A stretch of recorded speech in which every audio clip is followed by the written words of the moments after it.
એમના જે હશે કર્મોના કારણે સેજ દુઃખ આવ્યું, તો પત્ની પણ કામ કરે છે અને પતિ પણ કામ કરે છે.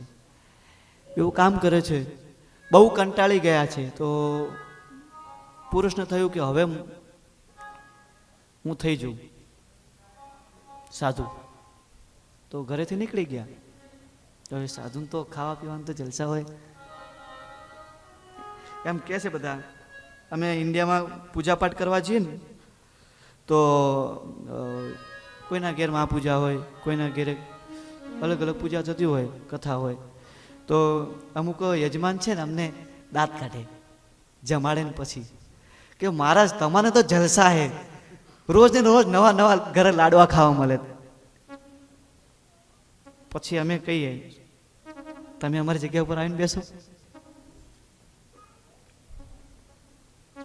શું થાય છે? હવે આ વાત નીકળી છે બ્રાહ્મણની, તો એક બ્રાહ્મણનો ઇતિહાસ તમને કહું. તમે ઘણી બધી કથા સાંભળી હશે, ઘણી બધી વાર્તા સાંભળી હશે, ઘણા બધા જોક્સ પણ સાંભળ્યા હશે. એના અંદર એક જ વસ્તુ આવે છે, ગરીબ બ્રાહ્મણ હતો અને અમીર વાણિયો હતો. ક્યારે એવું સાંભળ્યું કે ગરીબ વાણિયો હતો અને અમીર બ્રાહ્મણ હતો? મારા સાંભળવામાં નથી આવ્યું કે મારા વાંચવામાં નહીં આવ્યું. બ્રાહ્મણ ગરીબ શા માટે છે? બ્રાહ્મણ ગરીબ શા માટે છે? એના ખરાબ કર્મ નથી, એ ખરાબ કર્મ કરતોય નથી. શા માટે છે? તો શાસ્ત્રમાં 3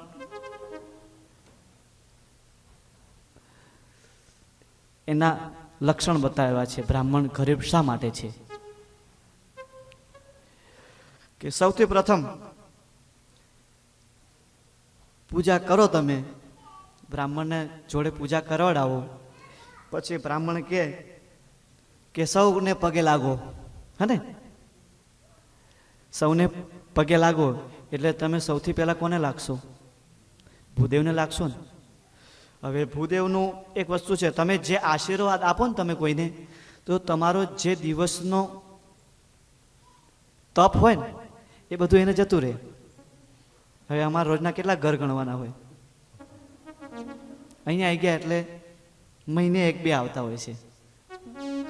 પણ ઇન્ડિયામાં હોઈએ તો રોજના 3 ઘર હોય, અને 3 ગણમાં એવું નથી હોતું કે એક જ જણ પગે લાગે.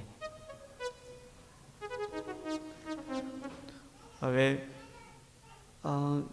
એક્ઝામ્પલ આપું કે તમારે જોડે 100 રૂપિયા છે, હવે તમને બધાને આપતા જાઓ 2-2, 5-5 રૂપિયા, તો તમારી જોડે વધે નહીં, ઘટે.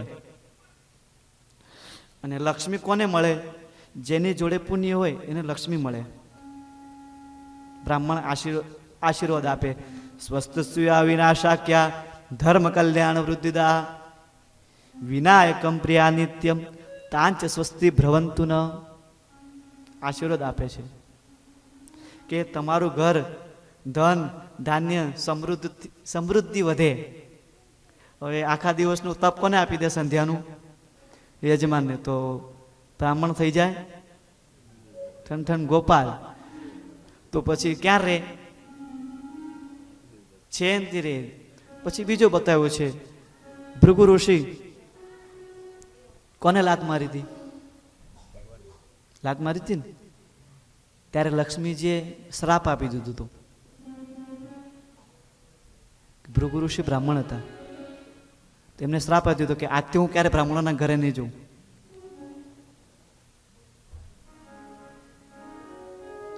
આના કારણે એક ગરીબ બ્રાહ્મણ હતો અને એક અમીર વાણિયો હતો. અને બધા પાછા એમ કે હમણાં હવે તો નવા નવા બધા ઉપાય કરે છે. અમને ખબર છે બ્રાહ્મણ શું કામ ગરીબ હોય. મેં એક ભાઈને પૂછ્યું કે ભાઈ કેમ તમે ભગત નહીં હતા? ભાઈ હતા, શબ્દો ઉપર ધ્યાન રાખજો મારે. એક ભાઈને પૂછ્યું કે કેમ તમને ખબર છે કે બ્રાહ્મણ ગરીબ છે? તે અમે સાંભળ્યું છે કે બ્રાહ્મણની આંખમાં ઝેર હોય કે બ્રાહ્મણની આંખમાં ઝેર હોય એટલે એ ઈર્ષા રાખતો હોય એટલે ક્યારે કમાય નહીં. હવે નહીં હોય તો આવું કરે,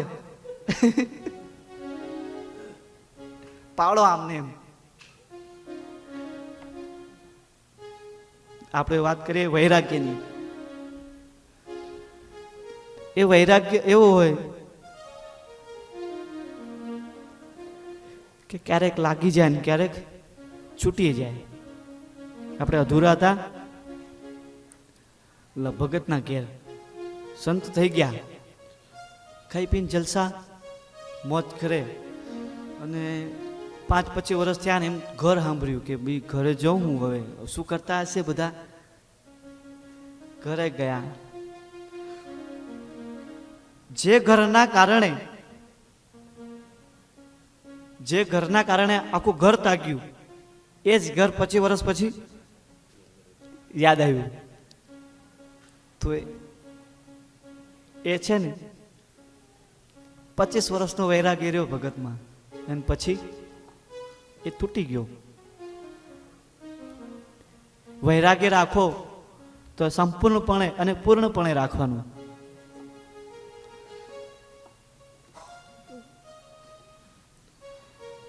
અમુકને વૈરાગ્ય એટલે શું? છોડવું એને વૈરાગ્ય કે. ઘણા વખત ચાતુર્માસના નિયમો હોય ને, સંતો આપતા હોય છે કે ભાઈ ભગત તમે શું લેશો?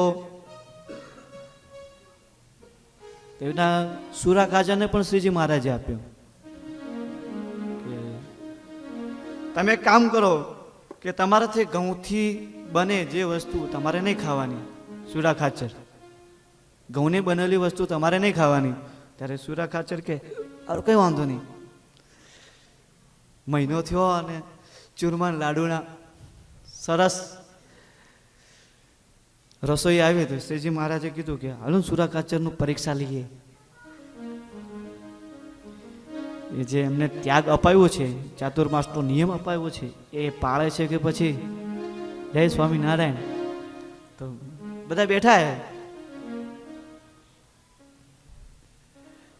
બધાને આવે પણ મહારાજ સુરા ખાચરને બાજુમાં બેહાડ્યા. કોઈ આવે લાડુ આપો તો ના પાડતું ને ભાઈ કે આમને આપવા નહીં, આમને તો નિયમ લીધો હોય, આમને ત્યાગ કર્યા છે કે ઘઉંનો લાડુ, ઘઉંની વસ્તુ, ઘઉંની ધાન્ય એટલે ઘઉં ધાન્ય છે એનાથી જે વસ્તુ બનેલી હોય એનો ત્યાગ કર્યો છે. લાડુ આવ્યા, પૂરી આવી, બધું ના પાડે કે નહીં જવાનું. આમને સુરા ખાચરને કશું આપતા નહીં, ઘઉંનું બનેલી વસ્તુ એમ.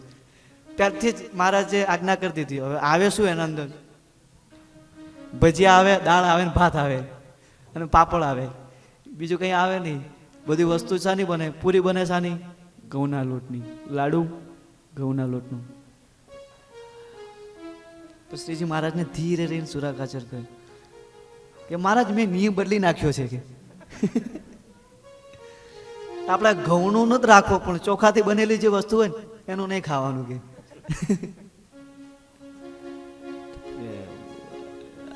મહારાજ કે કઈ વાંધો નહીં. થોડા દિવસ થયા અને દૂધ પાકની રસોઈ આવી.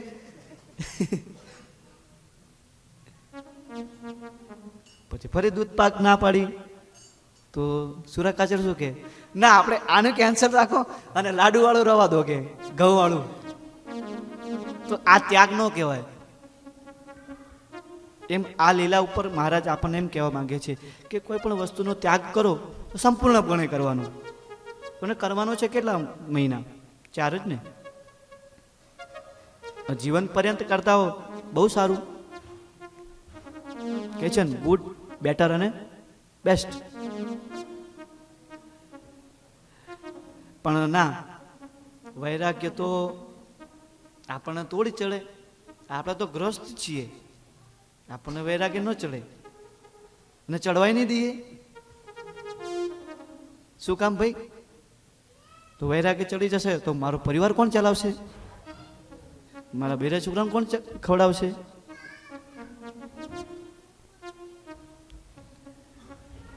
એમ વૈરાગ્યનો અર્થ એ નથી કે ઘર પરિવાર, ઘર સંસાર છોડી અને સાધુ બની જવું. પણ અમુક વસ્તુ જે બિનજરૂરી છે આપણી, એ વસ્તુનો ત્યાગ કરવો એને વૈરાગ્ય કહેવાય.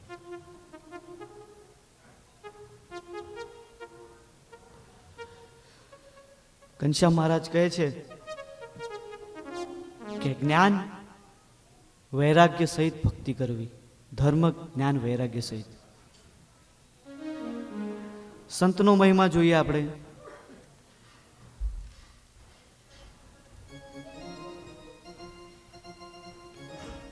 તો અનેક એવા દ્રષ્ટાંકો છે, અનેક એવા પ્રસંગો છે જે સંતના ઈશારેથી એ માણસનું મોક્ષરૂપી દ્વાર ખુલી જાય છે, ખાલી ઈશારાથી. અને જો સત્સંગ કરીએ તો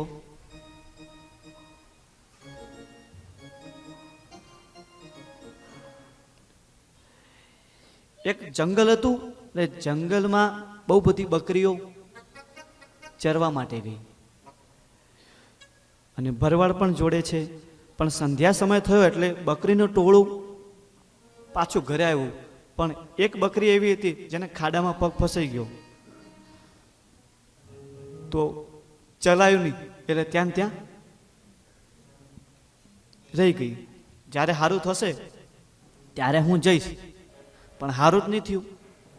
રાત પડી એને ભય લાગ્યો કે હવે મને જંગલના પ્રાણી બધા ખાઈ જશે, હવે હું બચવાની નથી. એટલામાં એક શિયાળ આવ્યું, હું તને ખાઈ જઈશ. ધીરે ધીરે બકરી કહે છે, આ પગલા જોયા છે તે? એ બકરીને આગળ જંગલનો રાજા સિંહ, એના પગલા હતા. એને આઈડિયા વાપરી કે આ પગલા જોયા છે? આ પગલાનો જે પગલાનો માલિક છે ને, આ પગલા જણ પાડી ગયા છે, એના માટે હું રાહ જોઉં છું. એ મને કહી ગયો છે કે રાહ જોજે, હું આવું છું એટલે જઈને પછી તને ખાઈશ. તો પેલો શિયાળ બીનું કે આ તો જંગલના રાજાનું પગલા છે, જો હું આ બકરીને મારી નાખીશ તો શેર મને મારી નાખશે. એમ મોટા મોટા મોટા મોટા પશુ આવતા ગયા અને બકરી એક જ ઉપાય બતાવે છે, આ પગલા જોયા હે? આ પગલા જોયા હે? છેલ્લે જંગલનો રાજા જ આવ્યો.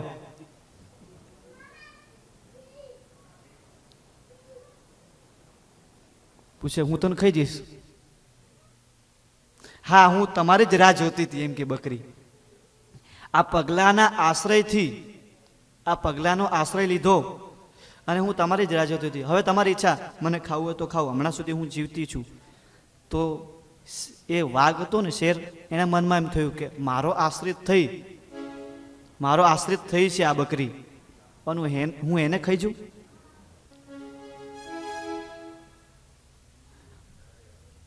હું એને ખાઈ જઉં? નહીં ખાઉં. તેને કીધું, તું ક્યાંથી આવી છે? તો કહે છે, હું આ ગામમાં, બાજુના ગામમાં રહું છું અને ઝૂંડના કારણે મારા પગમાં વાગ્યું એટલે હું ત્યાં પડી ગઈ અને મને વાગ્યું એટલે જવાતું નથી. મને કૃપા કરીને મારા ટોળા ભેગું મને મોકલી દો. ત્યારે પેલો હાથી ત્યાં જતો હતો, હાથીને ઊભો રાખી કીધું કે આ બકરીને લઈ જા. એ હાથી એને ઘરે મૂકી આવ્યો. પણ આશ્રય કોનો લીધો?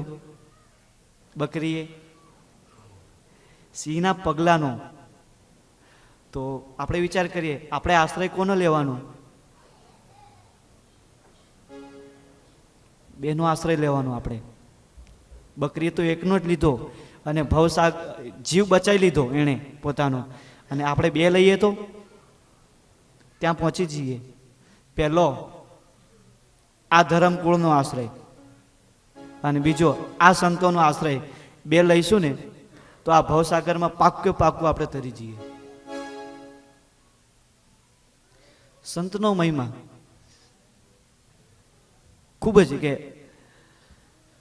બ્રહ્માનંદ સ્વામી અને મુક્તાનંદ સ્વામી સત્સંગ કરે છે અને ગામડે ગામડે ફરે છે.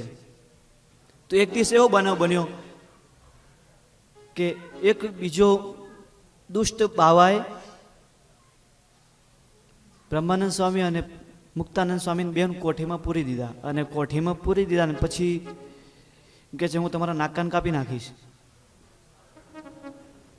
નાક કાન કાપી નાખીશ. ત્યારે મુક્તાનંદ સ્વામી બ્રહ્માનંદ સ્વામીના અંદર એક પ્રશ્ન રાખ્યો કે આ બાવો નાક કાન આપણા કાપી નાખશે તો આપણે કેવા દેખાશું?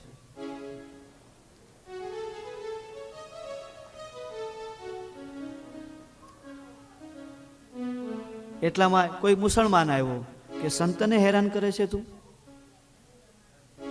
તો એ જે સંતને બ્રહ્માનંદ સ્વામીને મુક્તાનંદ સ્વામીને હેરાન કરતો હતો એમને પૂરી દીધા હતા, એની જગ્યા પર ઓલા બાવાને પૂરી દીધો. તોય એ સંત શું કહે છે કે તારા અંત સમય તને અક્ષરધામ મળશે.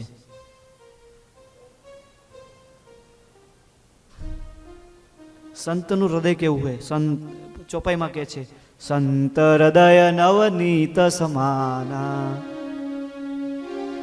સંતનું નીત એટલે માખણ. સંતનું હૃદય એકદમ કોમળ હોય.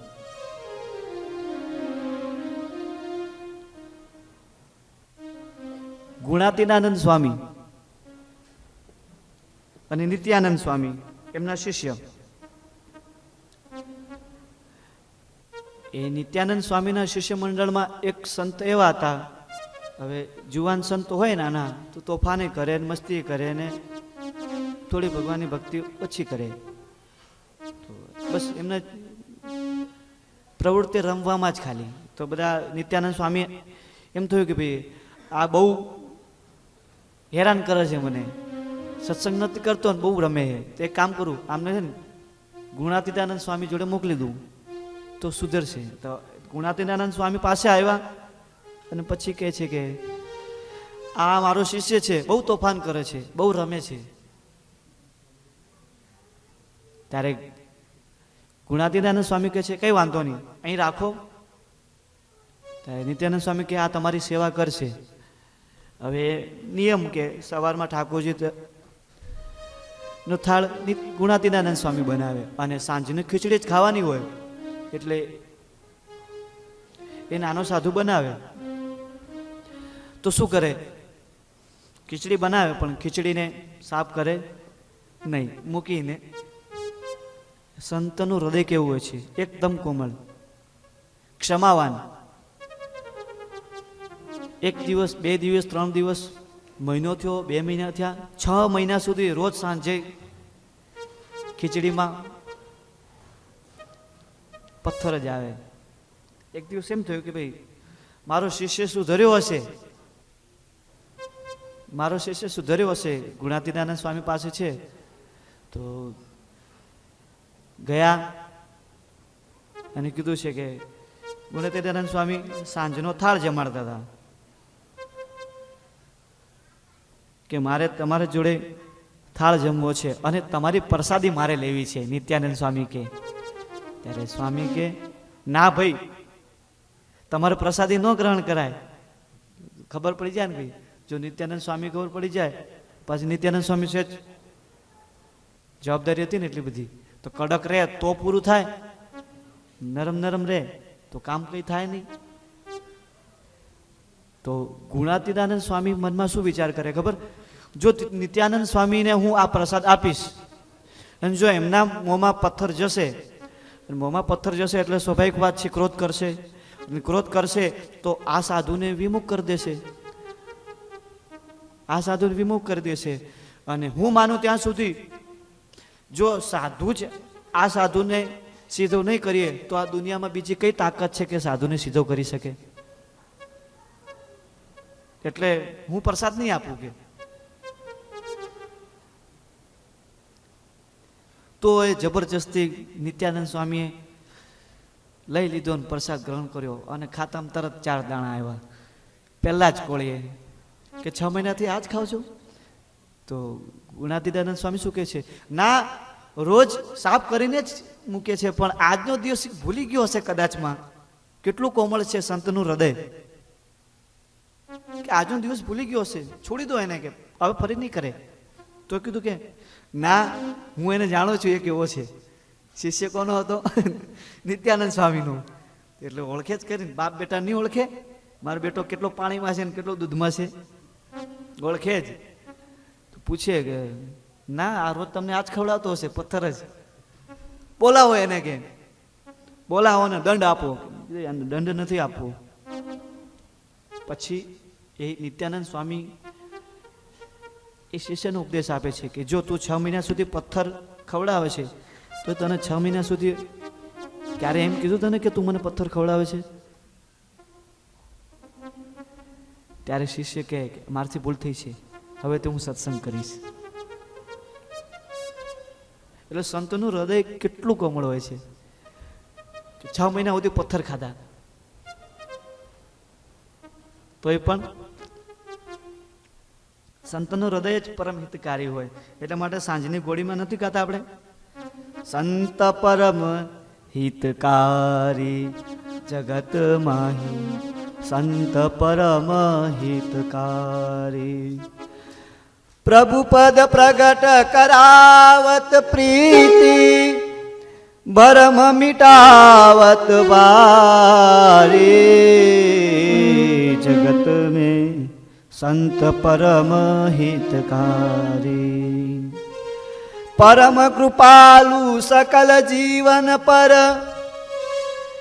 हरि सम सब दुख हारी. संत परम हितकारी. त्रिगुणातीत फिरत तनु त्यागी, शीत जगत से न्यारी. 3 ગુણ લઈને ફરે છે અને જગતની જીવનની રીત જ આખી અલગ છે. પછી છેલ્લે કહે છે બ્રહ્માનંદ કહે, ब्रह्मानंद संतन की सोबत, मिलत है प्रगट मुरारी. जगत में संत परम हितकारी, संत परम हितकारी. जगत में संत परम हितकारी, संत परम हितकारी.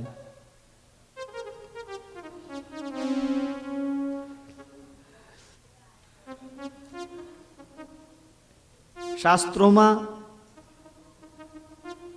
અને ઘણા બધા વક્તાઓ એને અમારી સંસ્કૃત ભાષામાં અમે રાસાચાર્ય કહીએ છીએ. એટલે કે રસ પીરસે કથારૂપી. એ કથાકારો બધા એક વિશેષ પ્રકારનું વાક્ય કહેતા હોય છે કે ભગવાન કરતા પણ સંત એ એક પગ આગળ છે. હવે કેવી રીતના? ભગવાનથી આગળ કોઈ છે નથી, તો આપણે કેવી રીતના કહીએ કે સંત? હવે એક વસ્તુ થઈ ગયું, સંત એટલે શું અને સાધુ એટલે શું? એ વિરુદ્ધાર્થી શબ્દ છે બે, સંત અને સાધુ. સંસ્કૃતમાં સાધુ શબ્દ છે ને એ ભગવા કપડાં પહેર્યો હોય એના માટે નથી હોતું. સંસ્કૃતમાં બધાની માટે હોય છે, પણ કેવા માનુષ માટે? જે સારા કામ કરતો હોય, સત્પુરુષ હોય એના માટે.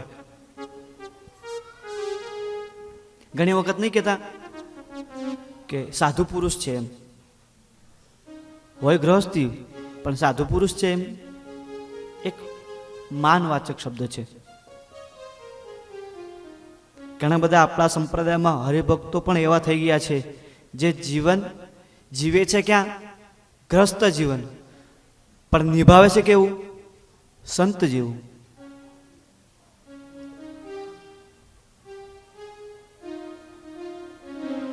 સંત વાત હતી કે ભગવાન કરતા પણ એક સ્ટેપ આગળ સંત છે. હવે એના ઉપર એક કવિએ આપણને સમજણ પડે એવી મતિ અનુસાર એમણે એક ભજન લખી નાખ્યું. હરિને જગમાહી જન્મ દિયો મોહે, પર સંતનને આવાગમન છુડાયો. હરિએ શું કર્યું? આ સંસારમાં મને ધકેલી દીધો. હવે કેટલું કામ પૂરું થયું, ધકેલી દીધું. પણ સંતે શું કર્યું, જે આવાગમન હતું, જે આ મોહ માયા હતી, એનાથી મને છોડાયો. પછી બીજી વખત કહે છે, હરિને 5 દિયો ચોર સાથા. હરિએ 5 ચોર આપી દીધા એક સાથે, કામ, ક્રોધ, લોભ, ઈર્ષા અને છેલ્લું મત્સર્ય ભાવ. મત્સર્ય એટલે ખબર છે કોને? આંગળી ઊંચું કરજો, જવાબ નથી માંગતો. મત્સર્ય એટલે શું? આંગળી ઊંચી કરો. મત્સર્ય એટલે શું? ખાલી 4 જ જણ છે, એક લેડીઝમાં ઉગી. મત્સર્ય એટલે શું? તો તમને ખબર પાડી દઈએ, જેને ખબર હશે એને તો વાંધો નથી. એક હરિભગત મંદિરમાં $1000 સેવા કરે છે, અને એક હરિભગત જે લેવડ દેવડ કરે છે બધું, એ હરિભગત $1000 દાન સ્વીકારે છે. અને ત્રીજો એ શું કહે છે કે તારે આ દાન લેવું નહીં જોઈએ.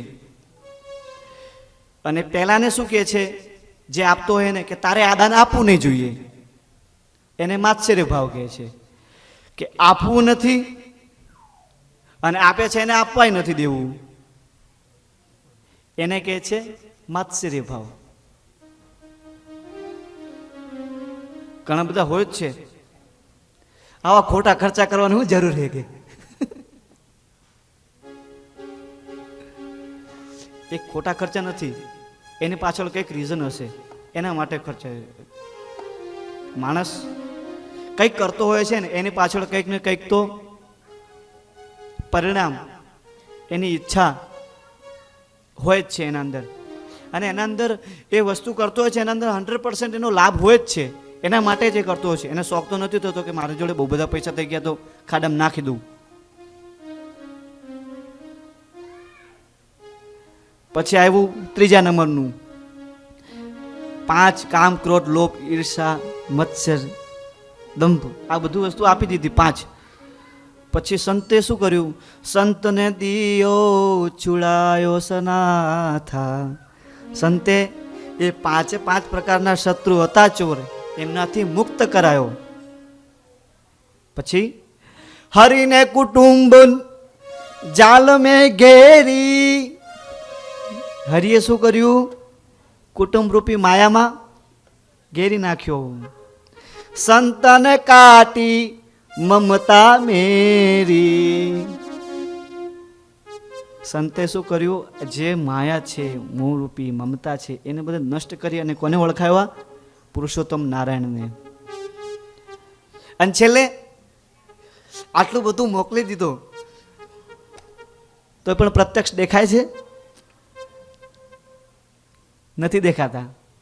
છેલ્લે કહે છે, હરિને મોસુ આપ छिपायो, સંતને તાહી દીપક હરી દિખાયો.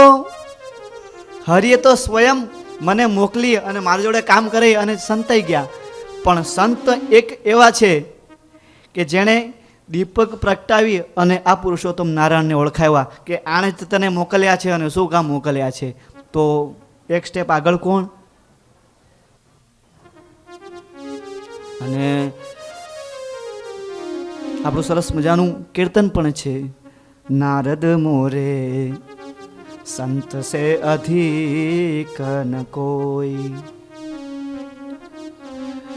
મમ ઉર સંતન અરુ में સંતન ઉર વાસ કરું સ્થિર સોહી. નારદ મેરે સંત સે અધિક ન કોઈ. મારા હૃદયમાં સંતનો વાસ અને સંતના હૃદયમાં મારો વાસ. પછી એક્ઝામ્પલ આવે છે કેવી રીતના? કમલા મેરો કરત ઉપાસન, માન ચપળતા ધોઈ. કમલા એટલે કે લક્ષ્મીજી. લક્ષ્મીજી મારી સેવા કરે છે, સુખ છોડીને, માન અને ચપળતા બધું છોડીને મારી સેવા કરે છે. પછી કે यद्यपि वास दियो मैं उर पर संत समी नहीं कोई नारद मेरे संत से अधिक न કોઈ. આટલી સેવા કરે છે તો પણ મેં હૃદયના ઉપર વાસ આપ્યો છે, પણ હૃદયની અંદર નહીં. એ વિશેષતા, એ મહિમા જાગવો એક વસ્તુ છે કે સંત નો સંગ, સત્સંગ એક કરવો એ આપણા માટે દુર્લભ છે. અને કહીએ છીએ ને કે એક ઘડી આધી ઘડી आदि में पुनियाद तुलसी मेरे संत संग की करे कोटि अपराध. ખાલી સંતનો સંગ કરીએ અને કોટી અપરાધ નષ્ટ થઈ જાય. અને પછી સંતને સમાગમ પણ કેવી રીતના કરવાનો? સંત મિલન કો જાઈએ તજી मान मोह अभिमान आगे आगे पाव धरे कोटिक यज्ञ સમાન. જવું ના નથી, તમે કરો છો દર રવિવાર આવીને વહેલા, પણ અને આવો છો ને રોજ વહેલા તો બહુ સારું છે. અને આવી રીતના આવતા રહેજો. ના નથી. છેલ્લે કહે છે જીન નરતન ધરે સંતન સેવે તીન નિજ જનની બિગોઈ મુક્તાનંદ કહતયું મોહન પ્રિય મોએ જન નિર્મોહી નારદ મેરે સંત સે અધિક ન કોઈ. સંતથી અધિક કોઈ નથી. એમ કેમ કે એક પ્રશ્ન છે, ટાઈમે થઈ ગયો છે અને હું તમને કંઈ પણ દઉં કે ભગવાને સૌ પ્રથમ મનુ અને શત્રુપાને આજ્ઞા કરી કે આ બનાવો. માતા પિતા, મામા મામી, ફઈ ભુવા, કાકા કાકી બધા બનાવો. તો છેલ્લે એક વસ્તુ એક વ્યક્તિ જાતે બનાવે છે. પુરુષોત્તમ નારાયણ પોતે બનાવે છે અને પોતે મોકલે છે. એ જ આ સંત. અને આમ જોઈએ તો સંત એ આપણી બીજી માં છે. કેવી રીતના? સાચી માત સંત. કેવી રીતના? જે ઓરિજિનલ માં છે ને એ આપણને શું શીખવાડશે? આ તારા કોણ છે? પિતાશ્રી. આ તારી કોણ છે? બેન. આ કાકા, આ કાકી, એમ શીખવાડશે. અને આમાં આ પ્રગટ પુરુષોત્તમ છે એમ શીખવાડે છે.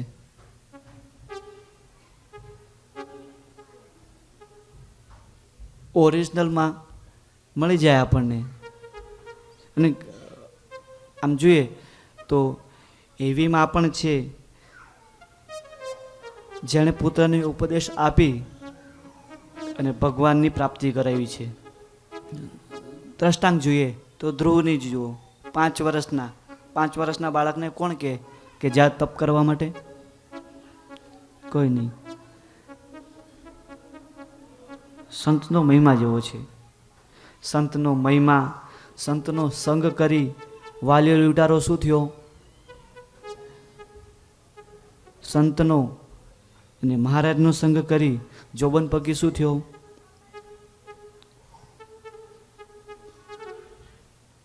સંતનો સંગ કરી અજામિલ શું થયો? એક જ શું હતું? ખાલી ઉપદેશ શું હતો સંતનો? કે તારા છોકરાને નામ નારાયણ પાડવું. કશું જ નથી. એના ઉપર જોઈએ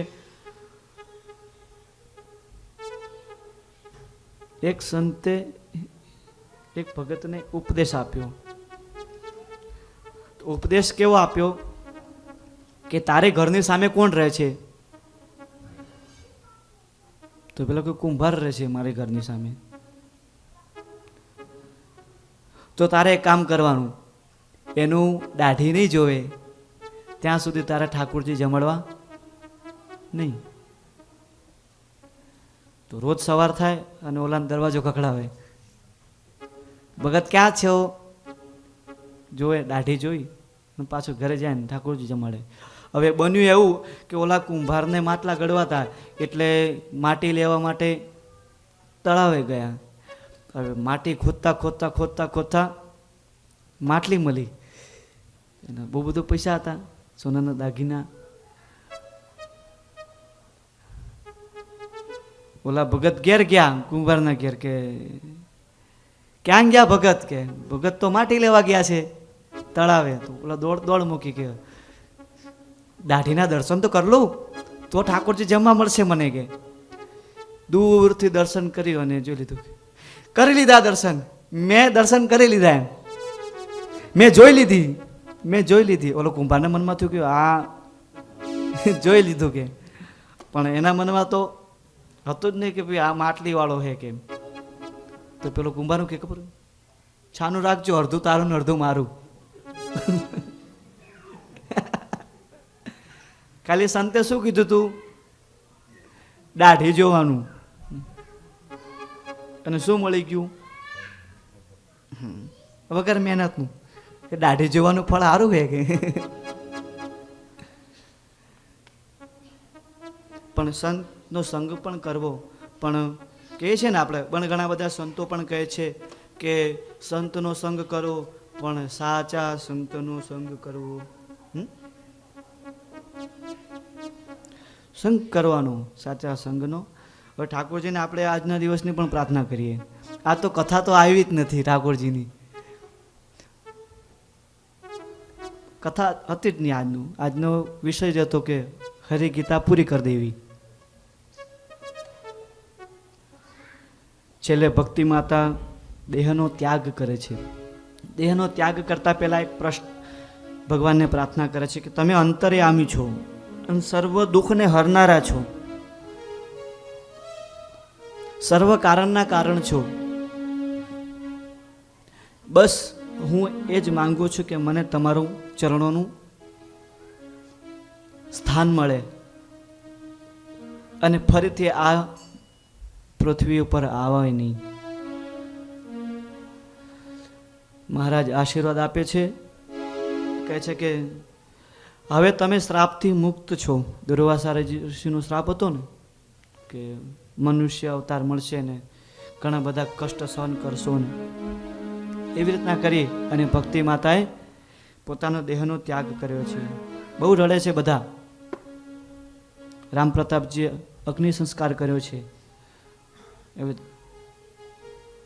એવા મોટો મહાન કોણ હશે? પત્ની મરી જાય અને પતિ બધાને કહે છે કે શાંતિ રાખો, કોઈ રોશો નહીં. કે ધર્મદેવ કહે છે કે આ જે થવાનું હતું એ તો થઈ ગયું છે, અને જવાના જ હતા અને શ્રાપથી મુક્ત છે.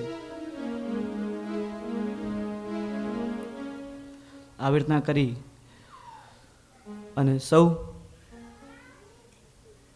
ફરીથી પુનઃજીવન જીવવા માંડ્યા. એટલે કે ભક્તિ માતા જતા રહ્યા એટલે ઘનશ્યામ મહારાજ સુવાસિની ભાભી હતા, એમને માતાને જેવો પ્રેમ કરે છે અને સુવાસિની ભાભી એ માતાના જેવો પ્રેમ આપે છે. હવે આવતા રવિવારે 11 તારીખ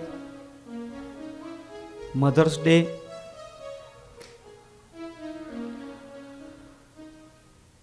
આવતા રવિવારે ધર્મદેવ નો દેહ ત્યાગ આવશે અને ઘનશ્યામ મહારાજ વન વિચરણ કરવા માટે પ્રસ્થાન થાય છે અને વન વિચરણના થોડાક પ્રસંગો આવશે. અને તે દિવસ મધર્સ ડે છે તો મા ઉપર થોડુંક આવશે. હવે એ જોવું છે કે